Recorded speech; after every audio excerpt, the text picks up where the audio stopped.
A kú déédé àsìkò yìí, kókó inú ìwé ìròyìn la mú wá fún yín láti inú àwọn ìwé ìròyìn ilẹ̀ Nàìjíríà. Orúkọ tèmi ni Ọmágbémisọ́lá Ọmọlọ́rọ̀mọdẹ̀.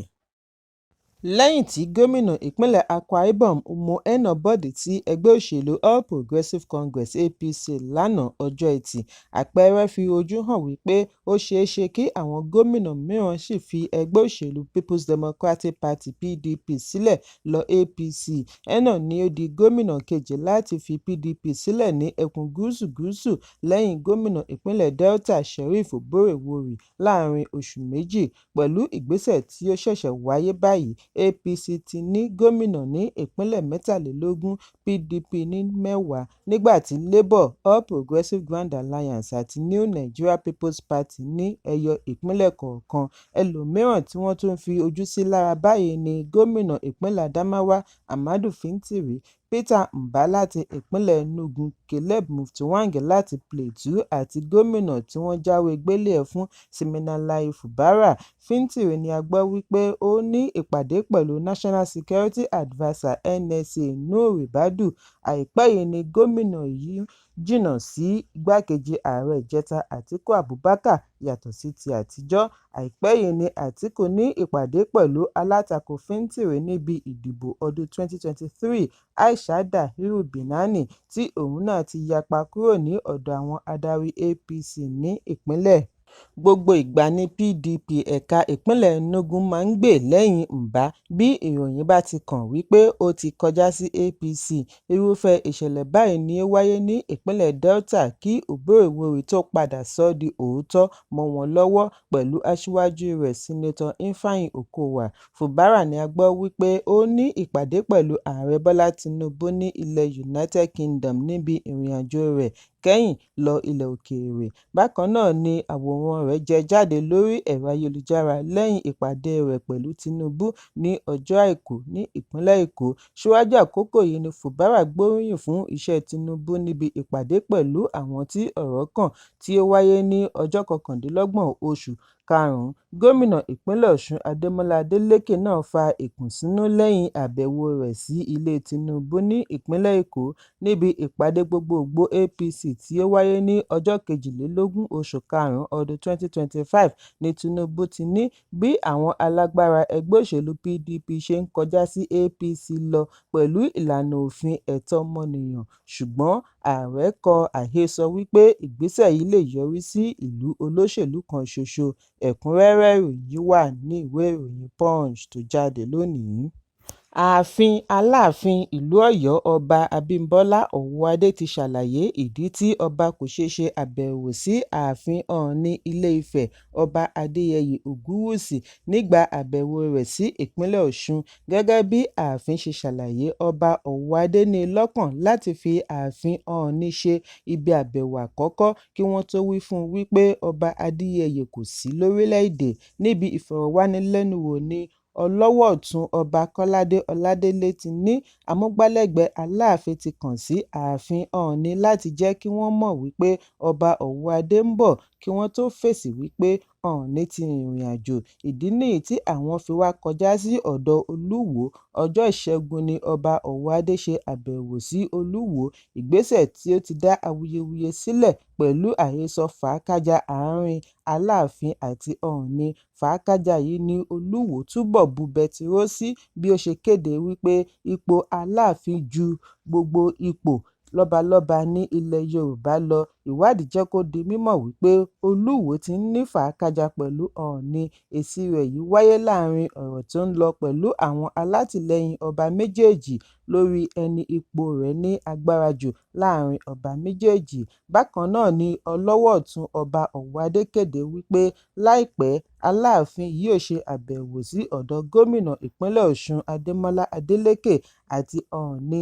Ó ṣàlàyé wípé gbogbo ìgbà ni òun ń sọ wípé kò sí èdè-àìyedè láàrin Aláàfin àti Ọọ̀ni. Aláàfin kò ráàyè gbọ́nmi-sí omi-ò-tó pẹ̀lú ẹnikẹ́ni.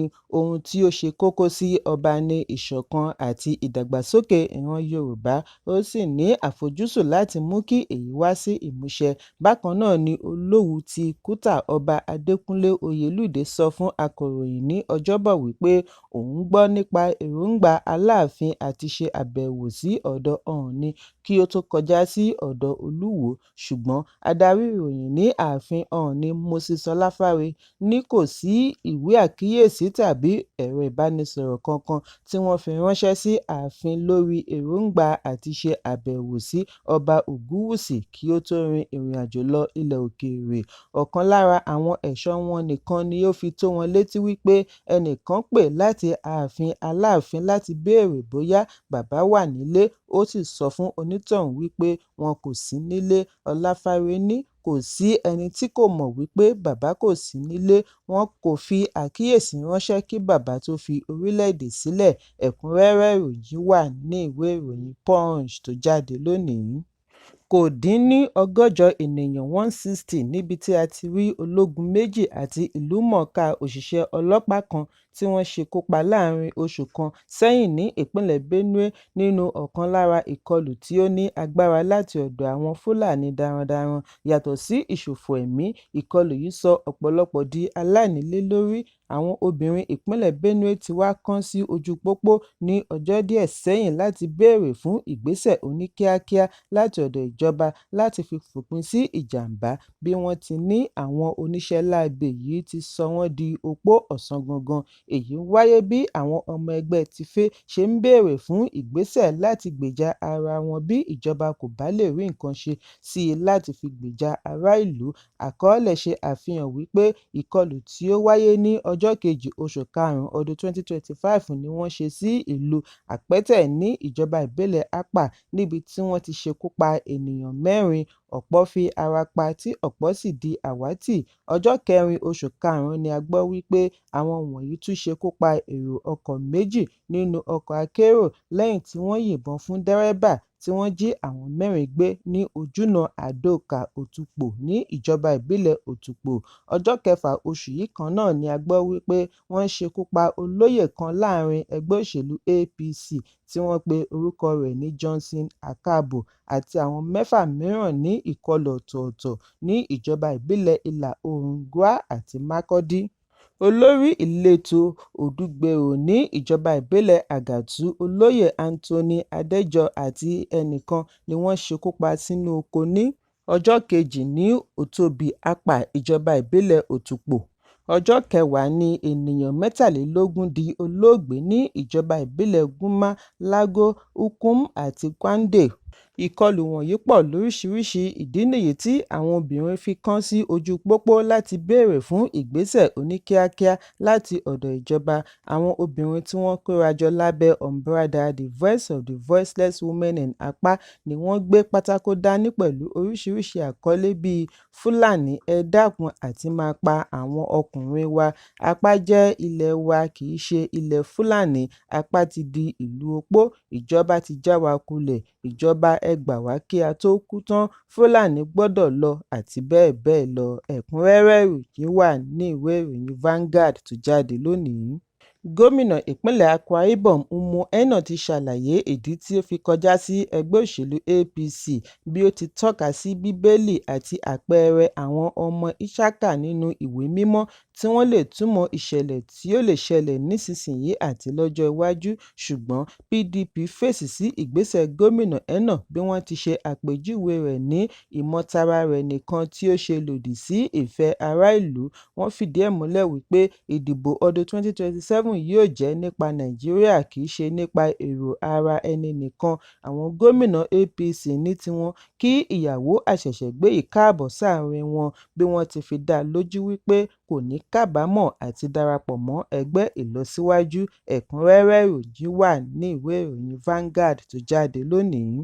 Gómìnà ìpínlẹ̀ Benue Ayaci Taliah ti fi ẹ̀sùn kan àwọn olóṣèlú kan tí wọ́n ń sìn lọ́wọ́ ní ilé-ìgbìmọ̀ wípé àwọn ni wọ́n ṣe àtìlẹ́yìn fún àwọn tí wọ́n ṣe ìkọlù ní ìpínlẹ̀. Gómìnà ṣe ẹ̀sùn yìí lánàá níbi ìfọ̀rọ̀wánilẹ́nuwò orí ẹ̀rọ amóhùnmáwòrán Channels bí ó ti ní èyí kò ṣe ìtẹ́wọ́gbà. Taliah tí kò dárúkọ àwọn olóṣèlú wọ̀nyí ní àgbékalẹ̀ ìgbìmọ̀ olùdájọ́ ti tọ́ka àwọn orúkọ ńlá bí ó ti jẹ́jẹ̀ẹ́ àti tọpinpin ẹ̀sùn yìí ní kété tí ó bá ti gba àlàyé rẹ̀ lẹ́kùnrẹ́rẹ́ ní ọ̀sẹ̀ tí ó ń bọ̀. Bí a kò bá gbàgbé wípé ọ̀pọ̀ ni ó di olóògbé ní ọjọ́ Ẹtì tí ọ̀pọ̀ fi ara pa lẹ́yìn tí àwọn afurasí darandaran ṣe ìkọlù tuntun ní ojúnà Makurdi sí Nacka. Ojúnà yìí ni àwọn ológun Fúlàní ti gbàjọba rẹ̀ láti ọ̀sẹ̀ díẹ̀ sẹ́yìn pẹ̀lú gbogbo ìlérí iléeṣẹ́ ológun láti pa ojúnà yìí mọ́ lọ́wọ́ ewu. Ẹ̀kúnrẹ́rẹ́ ìròyìn yìí wà ní ìwé ìròyìn Daily Post tó jáde lónìí. Kókó inú ìwé ìròyìn tòní kò ní jù báyìí lọ. Ẹ pàdé mi ní ọjọ́ Ajé Monday fún àkọ́tún ìròyìn. Kí a tó lọ, ẹ má ṣaláì fi àkíyèsí yín ránṣẹ́ kí ẹ sì bá wa subscribe sójúnà wa lórí YouTube kí kókó inú ìwé ìròyìn lè máa tẹ̀ yín lọ́wọ́ ní kíákíá.